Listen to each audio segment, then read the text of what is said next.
The battered human mining vessel, Odyssey's Resolve, drifted silently amid the shattered rings of Yelena 4. Through the command deck's reinforced viewport, Captain Mara Hollis peered out at the colossal floating fortress that loomed above them like an iron whale against the stars. The Astra Citadel, pride of the Vorak Collective, hung in low orbit around the gas giant, its massive drill lances pointing toward the swirling clouds below. Mara's fingers tightened around the worn leather grip of her captain's chair. Through the viewport, she could see the delegation of Vorak observers on their sleek patrol vessel, their elongated forms moving with fluid grace. Their mandibles clicked in what she had come to recognize as amusement. They were not even trying to hide their contempt. "Look at them," Lieutenant Sonia Dial muttered from the navigation console. "Watching us struggle like we're some sort of entertainment." Mara said nothing, only straightened her back. The mining vessel's hull groaned as another piece of ring debris scraped against their starboard flank. The Odyssey's Resolve had seen better days, but like the humans who crewed her, she refused to give up. "Captain," the voice of Malik Reyes, her chief engineer, crackled over the comm system. "I'm picking up anomalous readings from the Citadel. Their gravity stabilizers are showing fluctuations." Mara's eyes narrowed. "Are you certain?" "Positive. Captain, I've triple-checked the readings. At the current rate of degradation, the Citadel's orbit will start to decay within 72 hours. Mara glanced at the Vorak patrol vessel. "Encrypt this channel. Malik," she ordered. "Send all your data to my personal terminal." "Already done," he replied, the smile evident in his voice despite the gravity of the situation. On the patrol vessel, the Vorak continued their observations, utterly unaware of the impending disaster. Or perhaps they were aware and simply did not believe humans capable of detecting such sophisticated failures in their systems.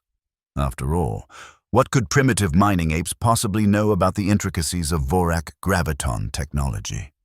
Mara composed a formal warning and transmitted it to the Vorak vessel. The response was immediate. Accusations of human propaganda and deception. "Pathetic attempt at causing panic among our people." The message read, "Your species lacks the fundamental understanding to even comprehend our technological supremacy." Sonia snorted. "Well, we tried." Mara was about to respond when the Odyssey's proximity alarms blared. Everyone on the bridge froze, watching as the massive Astra Citadel seemed to shudder, almost imperceptibly at first. Then, with increasing obviousness, the mighty fortress began to tilt. "They're dropping," Mara whispered, a chill running down her spine. Malik was right. On the Vorak patrol vessel, frantic movement replaced the earlier casual contempt. Emergency signals flooded the communication channels. "Guess they believe us now," Sonia said grimly. Mara stared at the massive fortress. Billions of tons of metal and technology, slowly being pulled into the gravitational embrace of Yelena 4.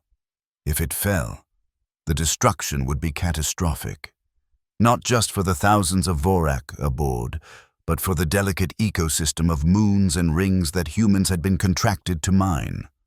"Malik," she called into the comm. "Meet me in my quarters. We need to talk." "About what, Captain?" Mara's eyes never left the slowly tilting citadel. "About doing the impossible." "Sir." The fractured spiral galaxy had been the battleground of ancient powers long before humans ventured beyond their solar system. What remained were scattered civilizations, fragmented technologies, and vast regions of unclaimed space rich with resources. Into this vacuum of power had risen the Vorak Collective, a species of insectoid beings whose technological advancement was matched only by their unshakable belief in their own superiority. Humans, late arrivals to the galactic stage, had been relegated to the periphery, useful for their adaptability and endurance, but never considered equals. Mining, terraforming, hazardous waste disposal, these were the contracts humanity was permitted to fulfill. Essential work, but work the Vorak and other advanced species considered beneath them. The Astra Citadel represented the pinnacle of Vorak might, a mobile fortress that served as both administrative center and military platform. It could orbit a planet for resource extraction or position itself as a defensive bastion. Its integrated fusion cores powered graviton drives capable of controlled planetary orbit, while its drill lances could penetrate to a world's core for resource extraction or, if necessary, destruction. In her quarters aboard the Odyssey's Resolve, Mara Hollis studied the schematics of the Citadel that Malik had managed to compile from various sources, some legal, others decidedly not. The graviton stabilizers are failing sequentially, Malik explained, his dark fingers tracing patterns across the holographic display. Malik Reyes was a large man with a larger personality, known for his booming laugh and intricate tattoos commemorating each world he'd helped mine. But today, his usual jovial demeanor was subdued, his eyes haunted. It's the primary control node. Once it goes, the secondary nodes will follow within hours. Can it be repaired? Mara asked. Malik shook his head. Not from the outside. And the Vorak would never allow a human repair team inside. Even if they did, their systems are proprietary. We might make things worse. Mara ran a hand through her short, graying hair. At 43, she had spent most of her adult life in space. First as a gravity test pilot for the Earth Expansion Initiative. Then as a mining captain after the accident. The scars that ran down the left side of her face and neck pulled slightly as she frowned. So we watch it fall, she said flatly. There might be another option. Malik hesitated, then continued. The seismic harnesses. Mara stared at him. The mining equipment, what about them? They were designed for deep core excavation to stabilize mining shafts against planetary pressure, but with modifications. He trailed off, his eyes distant. Speak plainly, Malik. We could repurpose them, not to drill down, but to lift up. Mara blinked. You're suggesting we use mining equipment to, what? Push the Citadel back into a stable orbit. Not push. Malik's eyes gleamed with the fevered light of a man seized by inspiration. The harnesses generate localized gravitational fields to counter planetary pressure if we reverse the polarity and amplify the output. That's insane. Mara cut him off. The energy requirements alone would be astronomical. Yes, Malik acknowledged, but not impossible. Not if we use the Citadel's own power grid. Mara stared at the schematics, her mind racing. The seismic harnesses were essentially exoskeletons designed to enhance human strength for mining operations. A team of operators in harnesses could stabilize tunnels that would otherwise collapse under a planet's gravity. But to lift something as massive as the Astra Citadel, the Vorak would never allow it, she said finally. They'd rather fall than accept human help. Then we don't, Malik replied. We do what we've always done. The impossible jobs no one else will touch. Mara was silent for a long moment. This isn't just about saving the Citadel, is it? She asked quietly. This is about proving something. Malik's expression darkened. My sister died in a mining collapse on Eridani 6. The Vorak safety inspectors had declared the site stable despite our warnings. His voice grew hard. They see us as expendable muscle, nothing more. Mara understood all too well. Her own scars were a constant reminder of Vorak indifference to human life. As a test pilot, she had volunteered for an experimental gravity shield trial. The Vorak engineers had miscalculated, and 3 of her fellow pilots had died when their vessels imploded. Mara had survived, but not without cost. If we succeed, she said slowly, it changes nothing. They'll find a way to take credit, to dismiss what we've done. But we'll know, Malik insisted. And maybe, just maybe, they'll start to see us differently. Mara gazed at the schematics for another long moment, then nodded. Assemble a team. Volunteers only. Make it clear, this is not an authorized mission. If we fail.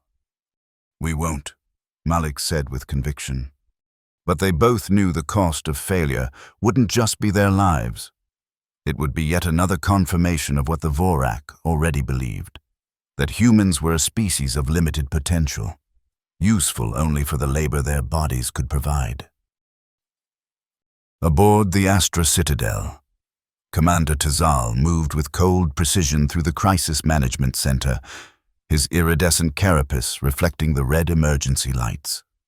Around him, Vorak technicians worked frantically at control stations, their multiple limbs dancing across interfaces with bewildering speed. Status report, Tazal demanded, his mandibles clicking sharply in irritation. Orbital decay continues, Commander. A technician responded, not looking up from a station. Primary stabilizer functionality at 27% and falling. Estimated time to critical failure, 64 hours. Tazal's compound eyes narrowed. And the evacuation protocols? In progress. Priority personnel have been transferred to secure vessels. Civilian evacuation is proceeding according to caste hierarchy. Of course it was. The Vorak Collective functioned on strict principles of social stratification. Those deemed most valuable to the collective would be saved first. The rest would be expendable if necessary. What of the human warning? Tazal asked, almost casually. The technician's movements faltered briefly. It appears their mining vessel detected the anomalies before our own systems registered critical failure. Tazal made a sharp gesture of dismissal. A fortunate guess. Nothing more. Their primitive sensors are incapable of detailed analysis of our technology. Yes, Commander. The technician agreed quickly, though something in her tone suggested doubt. Tazal turned to the central holographic display, which showed the Citadel's gradually decaying orbit. Around it, evacuation vessels moved like glittering insects, ferrying the collective's elite to safety. The humans' mining vessel remained where it had been, seemingly observing the unfolding disaster. They watch our distress with satisfaction, Tazal said coldly. Monitor all human communications. If they attempt to interfere in any way, neutralize them immediately. Understood, Commander. Tazal moved away, his movements betraying none of the concern that gnawed at him. The Astra Citadel was more than just a station. It was a symbol of Vorak dominance, the physical manifestation of their technological superiority. Its loss would be a severe blow to collective prestige. And if humans had truly detected the failure before the Vorak's own systems, that was a troubling thought indeed.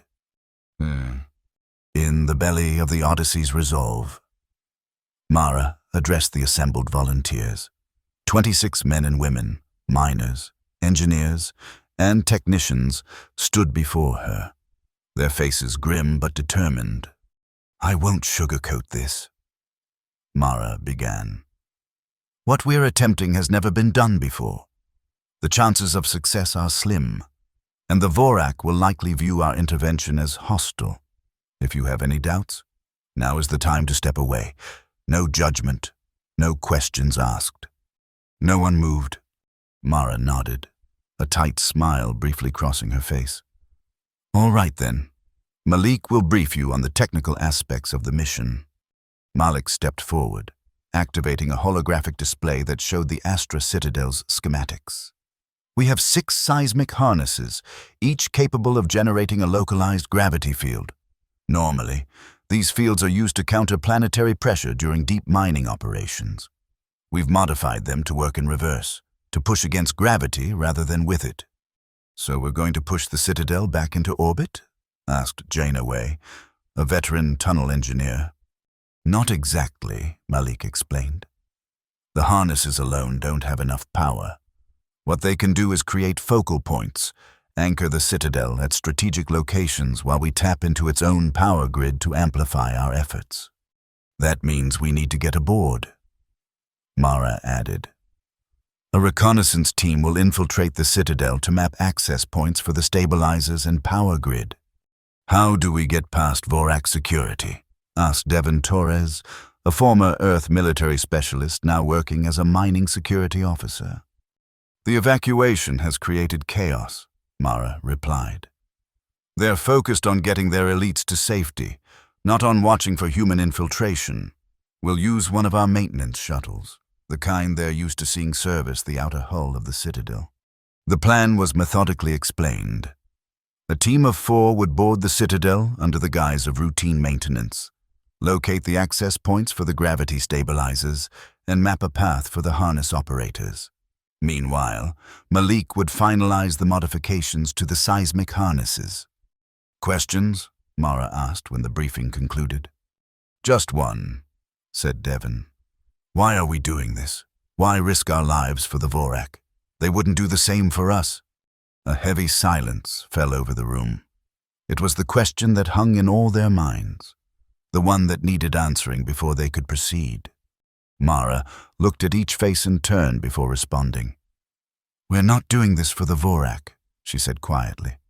We're doing it because if that Citadel falls, the destruction will affect this entire system, including the human mining colonies on the outer moons. We're doing it because sometimes being human means doing what's right, even when it's not recognized or rewarded. She paused, then added more softly, and yes, we're doing it to prove something, to ourselves as much as to them. That we're more than just muscle, that human ingenuity and courage count for something in this galaxy.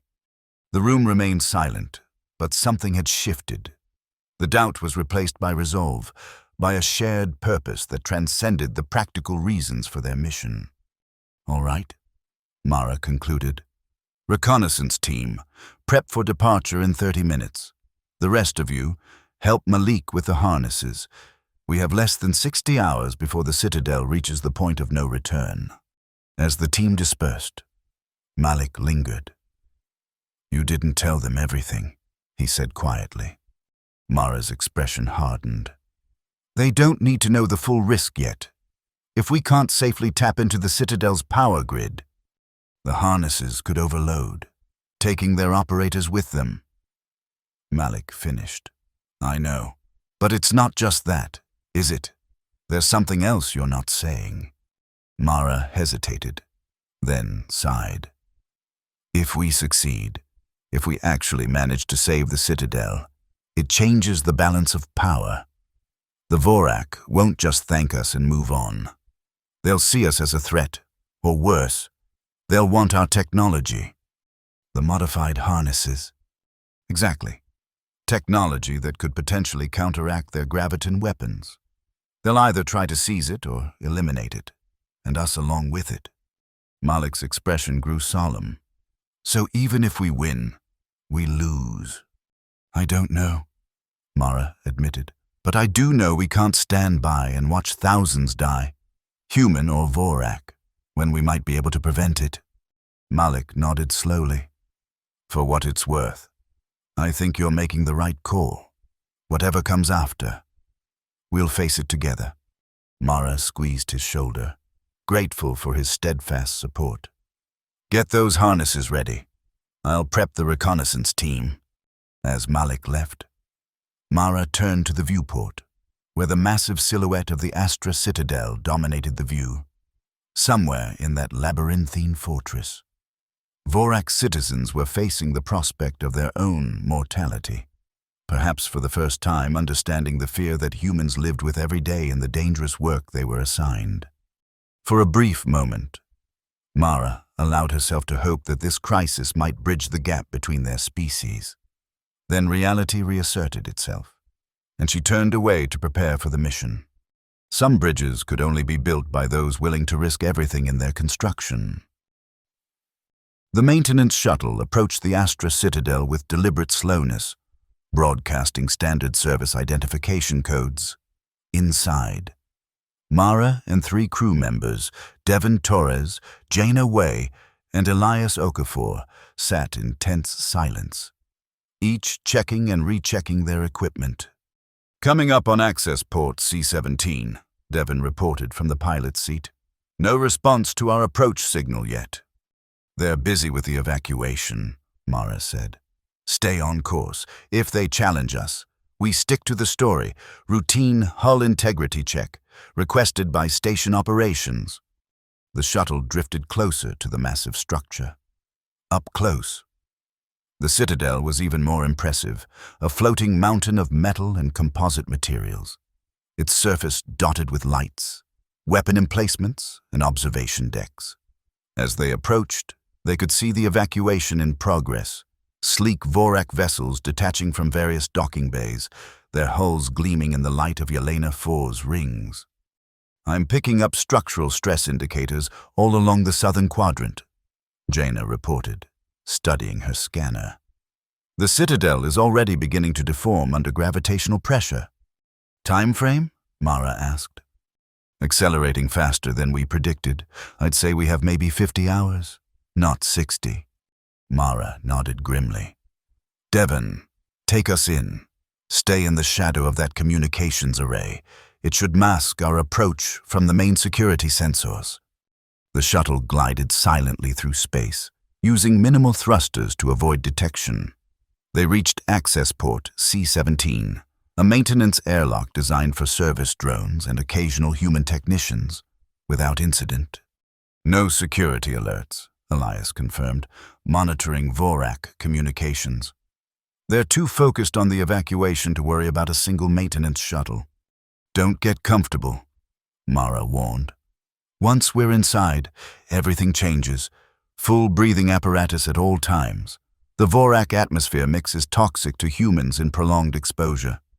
They don their equipment, lightweight environmental suits with reinforced joints and integrated sensor arrays designed to map the Citadel's internal systems. Each carried a standard maintenance kit that concealed more specialized equipment beneath innocent-looking tools. The airlock cycled, and they were inside. The interior of the Astra Citadel was both alien and familiar. The corridors were designed for Vorak physiology, higher ceilings, strange angles, and environmental controls set for a different species' comfort. Yet the fundamental principles of space station design remained universal. Clear directional markings, emergency systems, and maintenance tunnels that form the true skeleton of any large structure. We need to reach Junction H7, Mara whispered, though their comm systems were encrypted and set to short range only. From there, we can access the secondary control node for the gravity stabilizers. They moved through service corridors, avoiding the main thoroughfares where Vorak personnel rushed about in evacuation procedures. Their environmental suits, similar enough to standard maintenance gear, didn't draw immediate attention during the brief encounters with distracted Vorak technicians. This way, Jaina indicated, consulting the rough schematic they had compiled from various sources. The junction should be just ahead. They turned a corner and froze. A patrol of Vorak security drones hovered at the intersection, their sensor arrays sweeping methodically across the corridor. Back, Mara hissed, and they retreated around the corner. Elias? Elias, their communications specialist, quickly accessed his portable terminal. I can spoof a maintenance alert in Sector G12. It might draw them away. Do it! Elias's fingers danced across the interface. A moment later, alarm indicators flashed down a distant corridor, and the security drones pivoted as one, speeding toward the false emergency. Move, Mara ordered, and they darted across the intersection, reaching Junction H7 without further incident. The junction was a nexus of power conduits and control systems, the Citadel's nervous system exposed. Jaina immediately began scanning the configurations, mapping the critical nodes they would need to access for the harnesses. This is incredible, she murmured. The power throughput here. It's at least an order of magnitude beyond anything in our mining stations. Can we tap into it? Mara asked. Jaina nodded slowly. Yes, but it's going to be tricky. The Vorak systems use quantum entanglement for instantaneous transmission.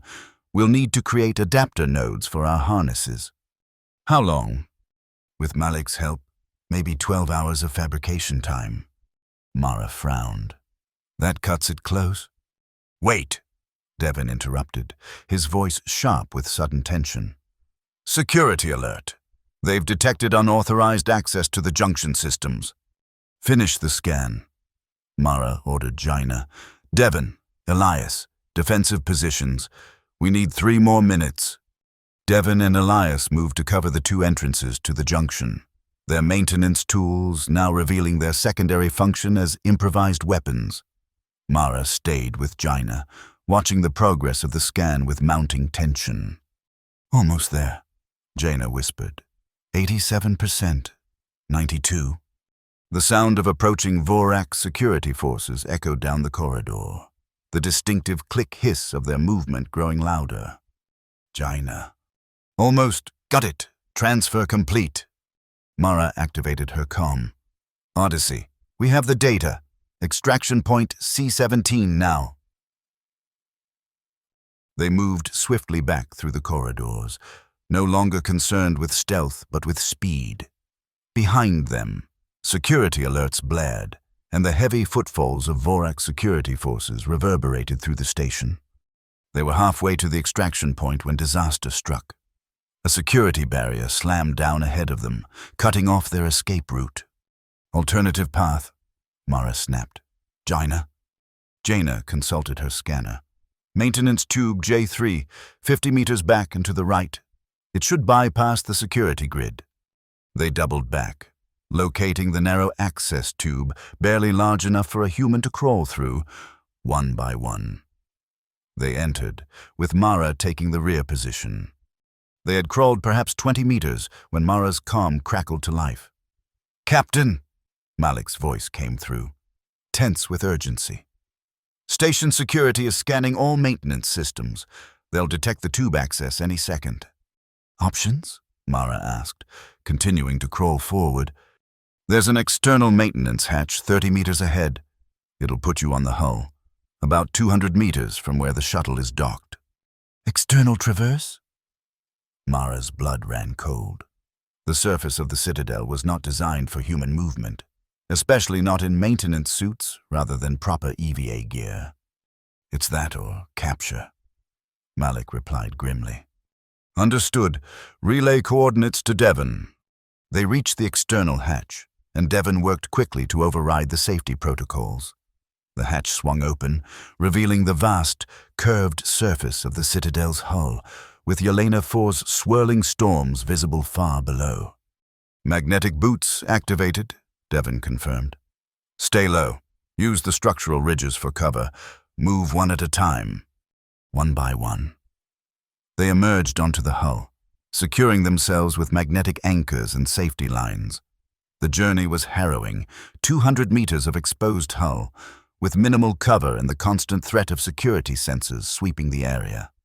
They were halfway to the shuttle when a patrol of security drones appeared over a nearby ridge. The team froze, pressing themselves against the hull, but it was too late. The drones had spotted them. Run, Mara shouted, abandoning stealth for speed.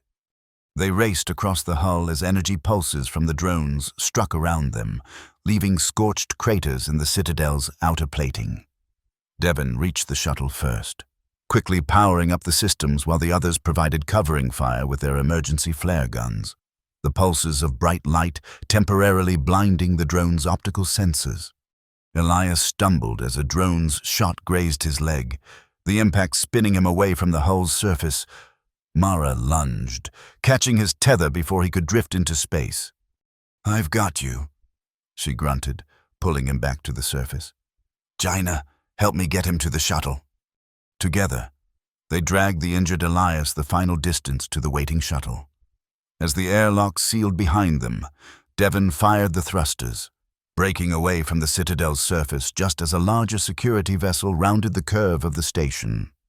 Hang on, Devon warned, and executed a series of evasive maneuvers, using the Citadel's own mass as a shield before accelerating toward the Odyssey's resolve.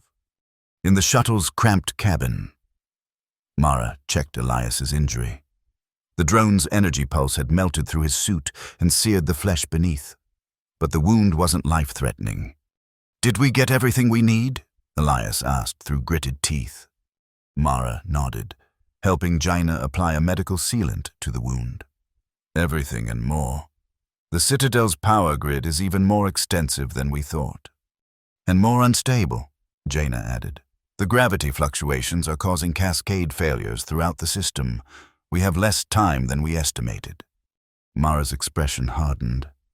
"Then we'll just have to work faster." The shuttle docked with the Odyssey's resolve 17 minutes later. As they disembarked, Malik was waiting, his face tight with concern. "We've got trouble," he said without preamble. "The Vorak have identified our ship as the source of the intrusion. Commander Tazal himself has issued an order for our immediate withdrawal from the system." "Or what?" Mara asked. "Or they'll open fire, emergency or not."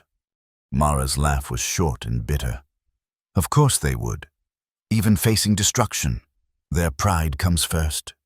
She shook her head. "How are the harness modifications coming?" "We're integrating the new data now.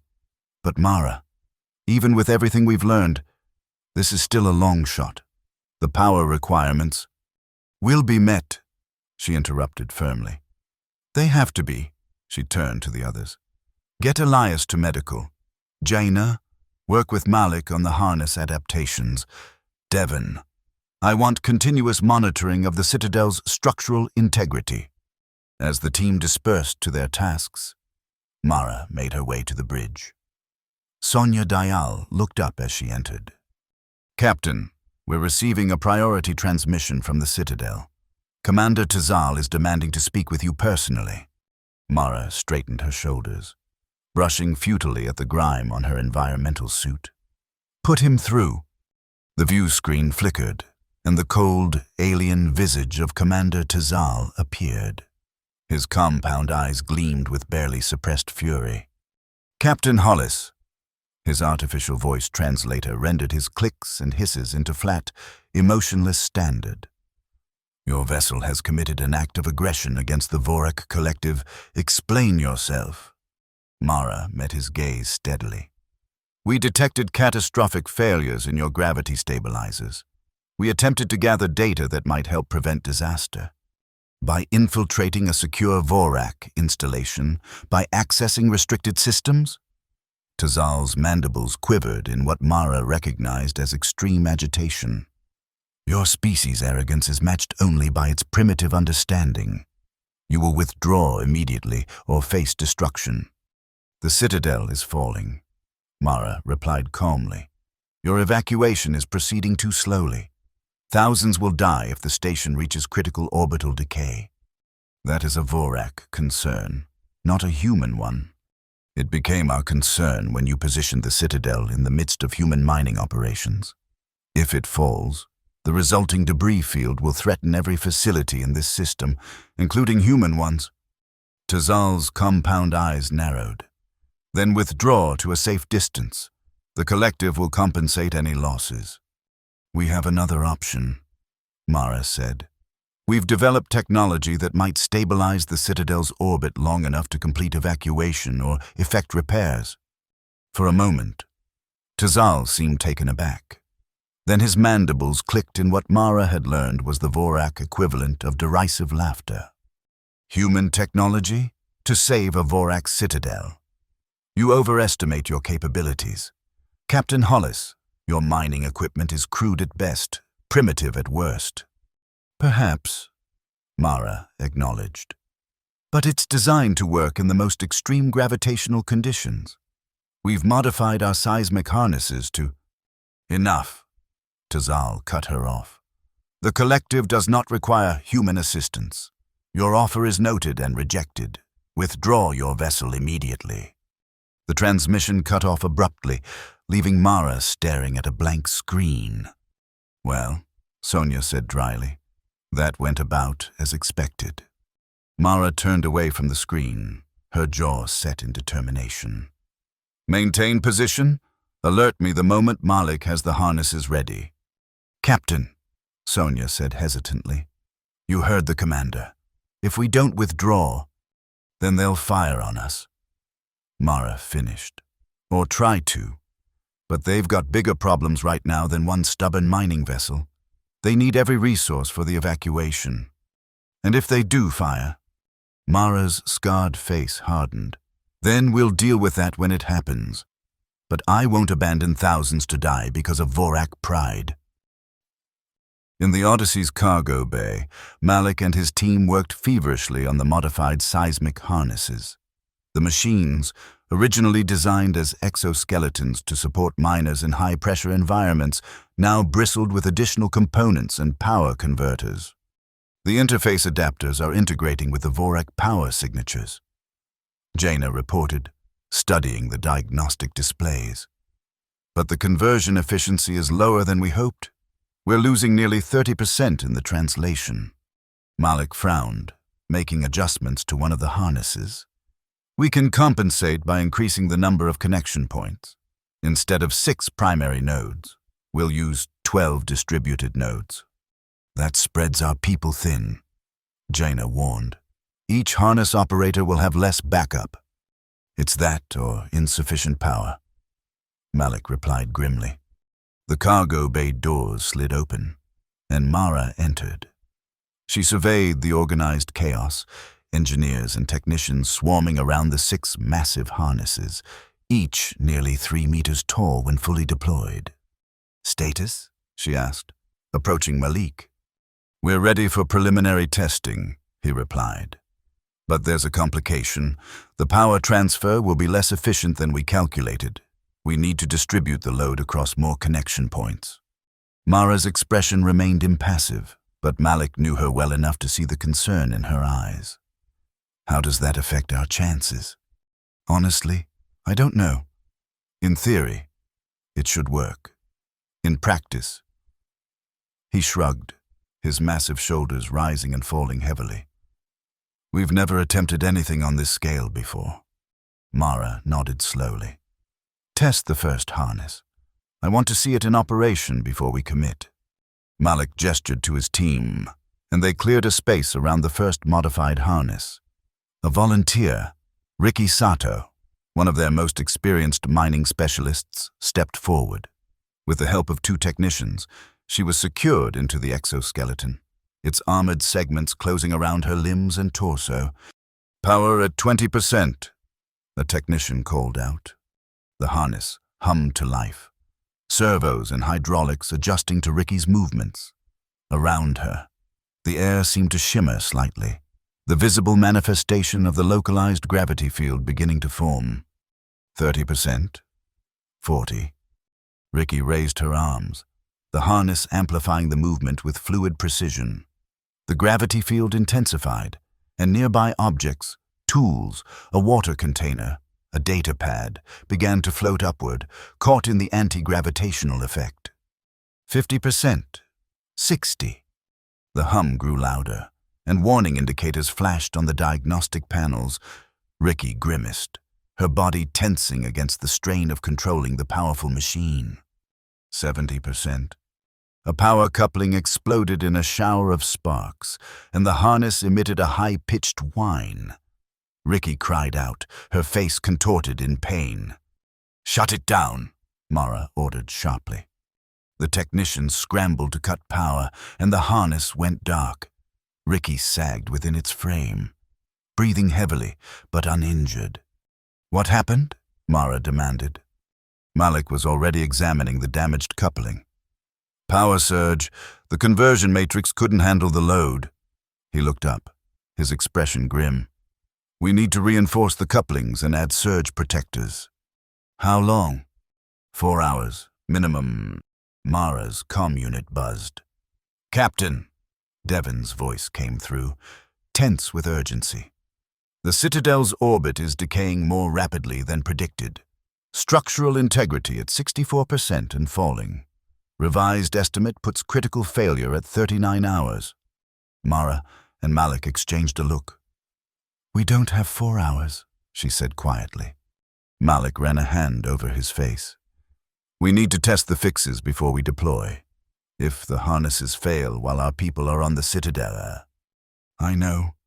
Mara's voice was tight, But we're out of options and out of time. Make the modifications to all 6 harnesses simultaneously.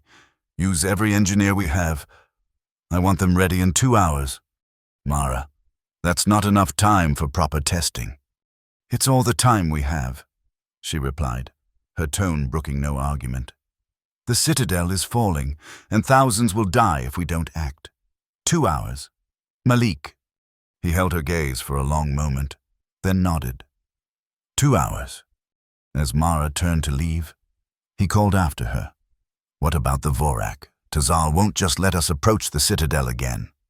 Mara paused at the doorway. Leave that to me. In her quarters, Mara sat before the communications terminal, composing a message. Not to Commander Tazal. His pride would never allow him to accept human help, especially after explicitly rejecting it. Instead, she addressed her message to a different recipient. Dr. Lyra Tell, Chief Science Officer of the Astra Citadel. Mara had encountered Lyra once before, during a rare joint operation to assess the mining potential of Yelena 4's innermost moon. Unlike most Vorak, Lyra had treated the humans as colleagues rather than servants, showing genuine interest in their mining techniques and environmental adaptations. Dr. Tell, Mara began, choosing her words carefully. The gravity stabilizers on the Astra Citadel are failing sequentially, at current rates of decay. Catastrophic structural failure will occur in approximately 37 hours before evacuation can be completed. She outlined the plan for the seismic harnesses, explaining the modifications and the power requirements. We require access to 12 specific nodes on the Citadel's power grid. With your help, we believe we can stabilize the Citadel's orbit long enough to complete evacuation or effect permanent repairs. Mara hesitated, then added, Commander Tazal has rejected our offer of assistance. I understand his position. Accepting help from humans would be seen as an admission of Vorak fallibility. But I also believe that you value life above pride. If you can provide us with secure access to the power nodes, we may be able to save thousands, both Vorak and human. She transmitted the message on a narrow beam frequency directly to Lyra's personal terminal, bypassing the Citadel's main communications array. It was a risk. If Tazal discovered the communication, he might consider it further provocation. But time was running out for diplomatic niceties. Mara had just finished when her door chimed. Enter, she called. Sonia stepped inside, her expression troubled. Captain, we're receiving increased energy signatures from the Vorak patrol vessels. They're powering weapon systems. Mara's jaw tightened. Maintain position. Activate defensive shields, but take no provocative action. Yes, Captain. Sonia hesitated. Mara, what's the end game here? Even if we save the Citadel, the Vorak won't thank us. They might even see it as a threat, humans demonstrating technology that can counteract their graviton systems. One problem at a time, Mara replied. First, we save the lives we can. Then we worry about the politics. Sonia nodded, not looking entirely convinced, and left, alone again. Mara stared at the blank communication screen, hoping against hope for a response from Lyra. Minutes stretched into an hour, and Mara had nearly given up when the terminal chimed. A text-only message appeared. Access codes attached. 12 nodes marked on schematic. Security patrols diverted for maintenance. You have a 6-hour window. Beyond that, I cannot help. May wisdom guide your actions. L. Attached were the security codes for the power nodes and a detailed schematic showing their locations throughout the Citadel. Mara allowed herself a brief moment of relief before activating her comm. Malik, we have access. Prepare the team for immediate deployment. The operation began under the cover of increased evacuation activities. 6 shuttles, each carrying a harness operator and 2 support crew, approached the Citadel from different vectors, using the confusion of evacuation vessels to mask their approach. From the bridge of the Odyssey's resolve, Mara tracked their progress. Shuttle 1, status? Approaching Node Alpha, came Devon's voice. No security contact yet. ETA 3 minutes. One by one. The shuttles reported similar progress. The Vorak was so focused on evacuation that the human vessels, broadcasting maintenance identification codes provided by Lyra, went largely unnoticed among the chaos. Malik, leading the team at Node Gamma, was the first to deploy. We're in position, he reported, beginning harness activation sequence. Across the Citadel, the other teams followed suit, the harness operators, secured in their modified exoskeletons, connected to the Citadel's power grid using the access codes Lyra had provided. Slowly, carefully, they began to channel energy through the converters, creating localized anti-gravitational fields at strategic points around the massive station. Power at 30%, Malik reported. Field stabilizing. Similar reports came in from the other nodes. The harnesses hummed with energy, their operators standing like modern-day atlases, shoulders braced against an invisible weight. 40%. 50.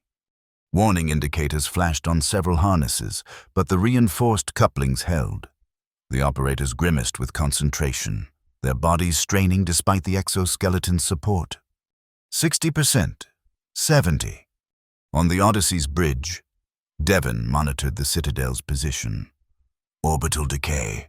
Slowing, he announced, excitement breaking through his professional demeanor. It's working. Captain. Mara allowed herself a small smile of relief. Maintain power levels. Don't push beyond 75% until we confirm stabilization. The operation continued for nearly an hour, the harness operators holding their positions while support crews monitored power levels and structural integrity. Slowly, imperceptibly at first, then with growing certainty, the Astra Citadel's orbit began to stabilize. We're approaching equilibrium, Devon reported. The rate of decay has reduced by 87%.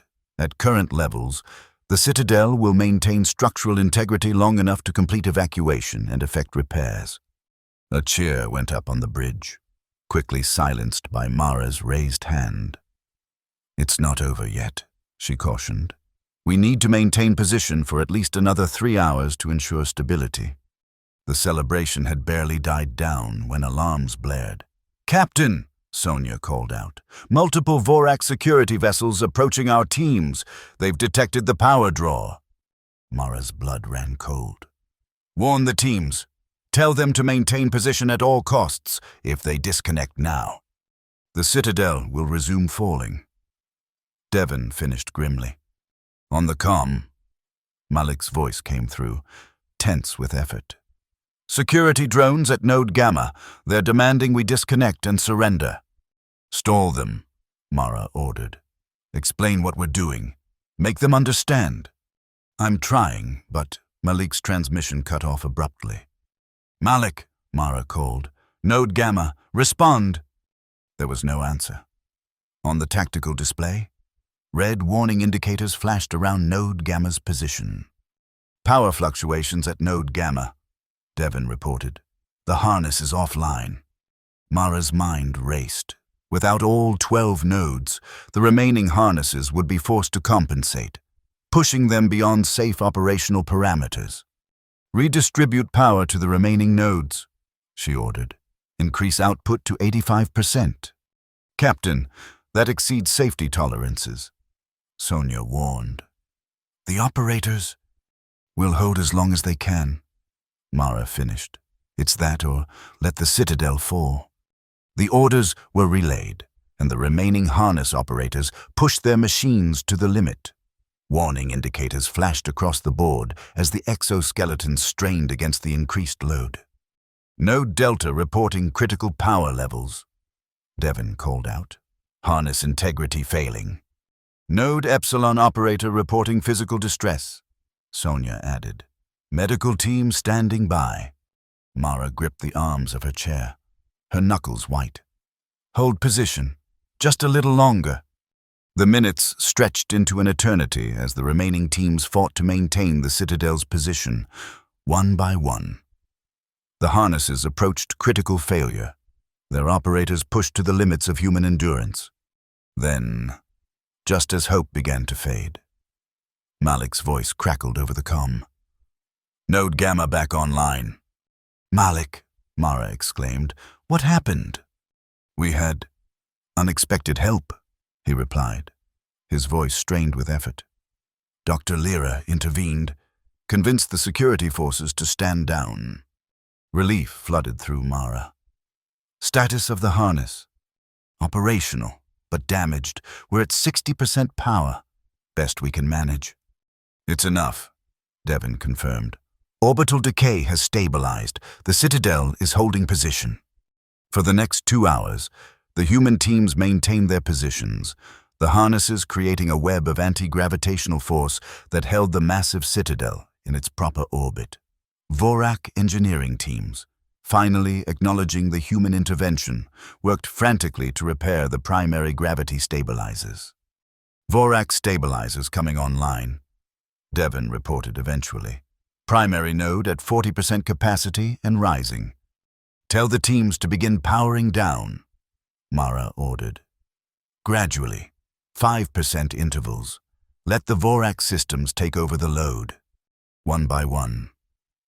The harnesses reduced power, allowing the repaired Vorak systems to assume the burden of maintaining the Citadel's orbit. After 3 hours of intense effort, the human teams were finally able to disconnect and return to their shuttles. All except one. "Node Alpha reporting critical failure," Sonia called out suddenly. "The harness is locked in an energy feedback loop. They can't shut it down." "Who's at Alpha?" Mara demanded. "Ricky Sato," Devon replied.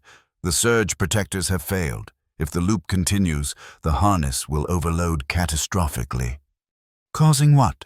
Mara asked, though she feared she already knew the answer. "An explosion that would breach the Citadel's hull," Devon confirmed grimly. "Possibly destabilizing the entire station again." Mara opened a direct channel to Node Alpha. "Ricky, status report." "Not good." "Captain," came the strained reply. "The harness is locked. Power levels rising. I can't..." She gasped in pain. "Can't disconnect." "We're sending a team," Mara began, but Ricky cut her off. "No time. The overload is accelerating." There was a moment of silence. Then Ricky's voice came again, eerily calm. "I know what needs to be done." "Ricky, wait." "The harness can't be shut down, but it can be redirected." Ricky explained, her voice tight with pain and determination. "If I can reach the external airlock, I can eject the harness into space before it detonates." Mara's heart sank. "That means ejecting yourself with it?" Yes, the word was simple. Final. "There's no other way." "Captain, not in the time we have." Mara closed her eyes briefly, the weight of command pressing down on her.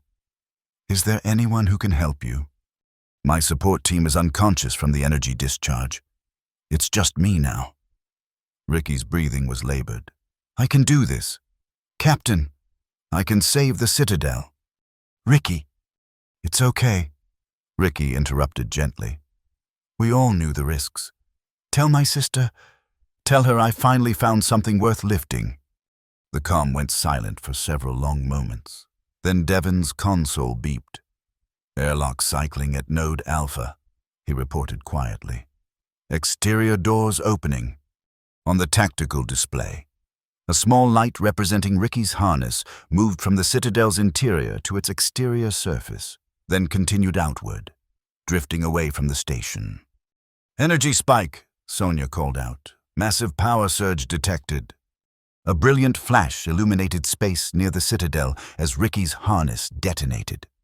The explosion was visible even from the Odyssey's position, a brief star that flared and died in the vacuum. The bridge fell silent. The only sounds the soft beeping of equipment and the hum of life support systems.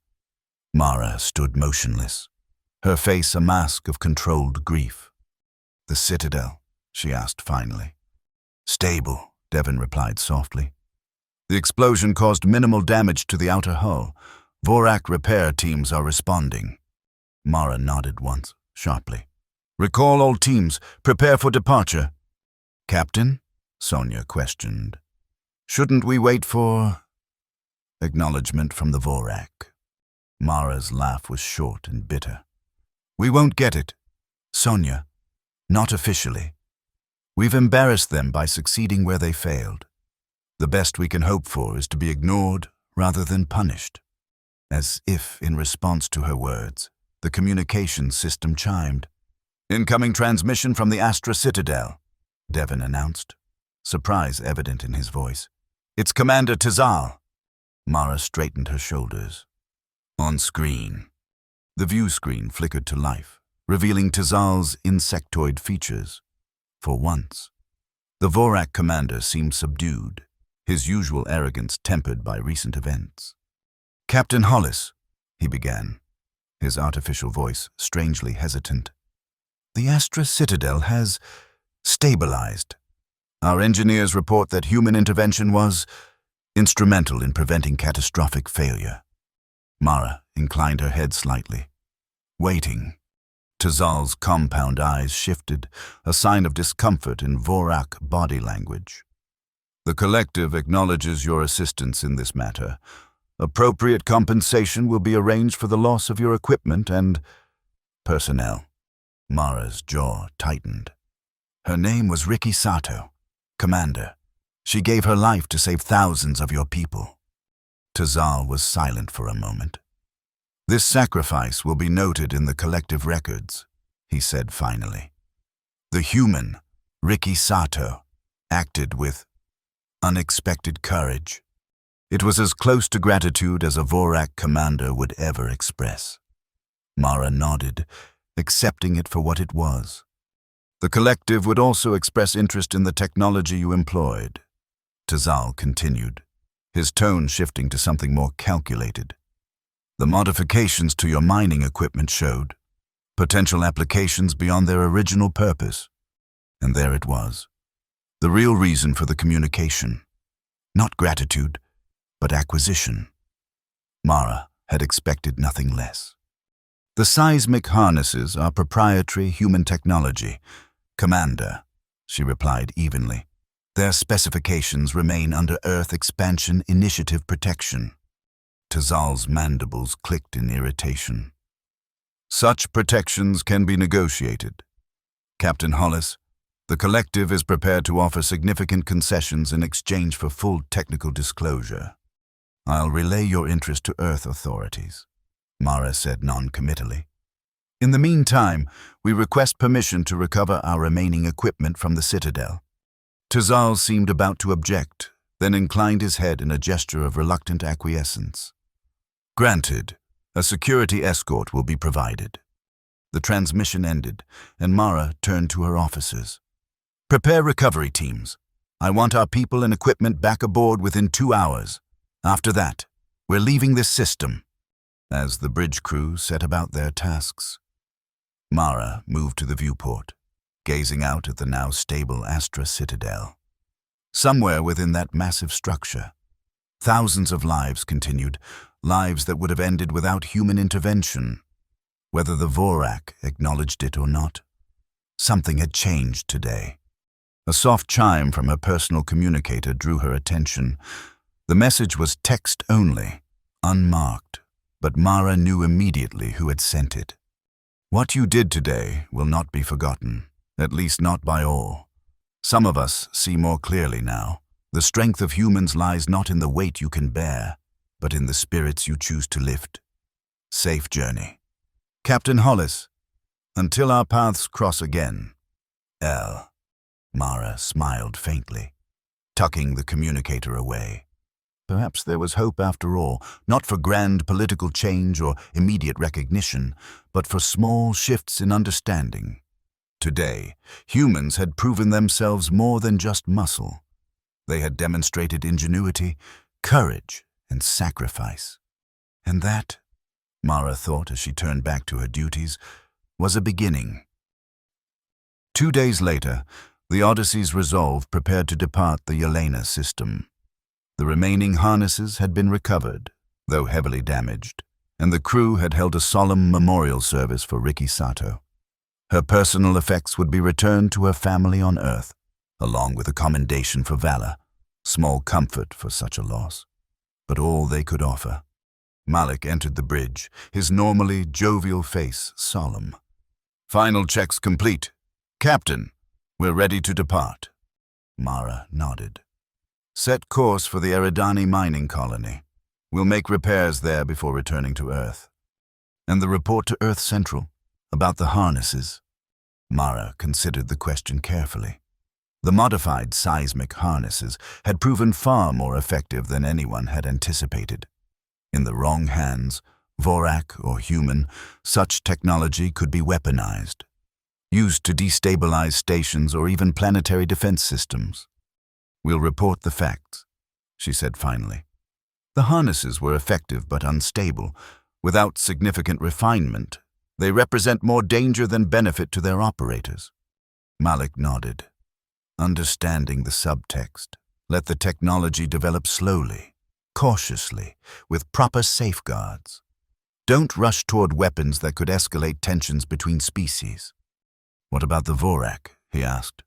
"Do you think this changes anything?"